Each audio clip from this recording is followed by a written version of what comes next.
Ustaz, boleh tak Ustaz terang sikit tentang sifat syurga? Sifat syurga ini banyak diterangkan dalam Al-Quran oleh Allah Subhanahu Wa Taala dalam Al-Quran dan juga dalam hadis Nabi sallallahu alaihi wasallam.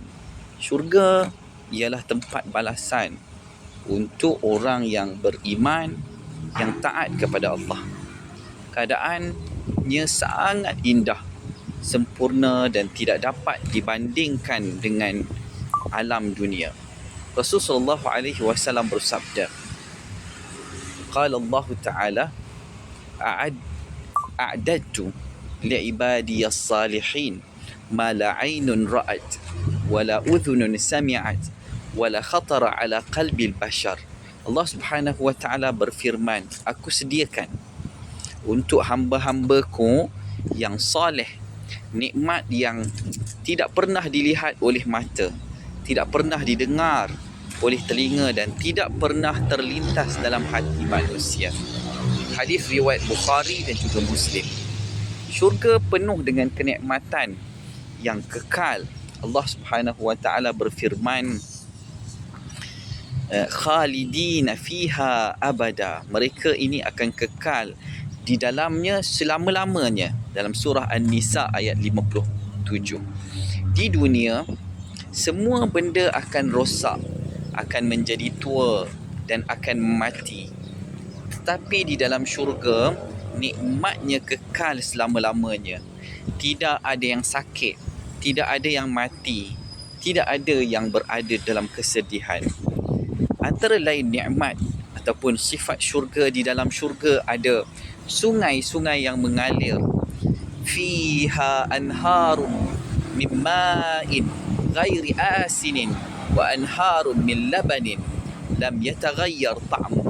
Di dalam syurga ada sungai yang mana airnya tidak berubah, sungai susu yang tidak berubah rasanya, dalam surah Muhammad ayat 15. Antara sungai di dalam syurga adalah sungai susu, sungai air, sungai madu, sungai arak yang tidak memabukkan jika diminum. Antara sifat syurga lain adalah istana dan rumah yang sangat indah. Di dalam syurga, Nabi SAW bersabda, di dalam syurga ada istana yang daripada emas dan perak. Hadis riwayat Tirmizi.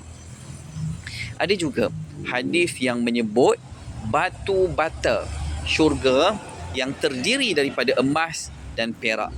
Tanahnya daripada kasturi yang wangi.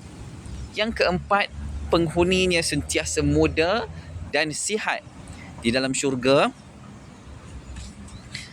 tidak ada yang tua, tidak ada yang sakit, tidak ada yang penat, dan tidak ada yang bersifat dengki. Semua penghuni syurga hidup dalam kegembiraan, dalam keamanan. Yang kelima, nikmat yang paling besar adalah melihat Allah Subhanahu wa Ta'ala. Nikmat paling tinggi bukan makanan atau istana, tetapi dapat melihat Allah Subhanahu wa Ta'ala.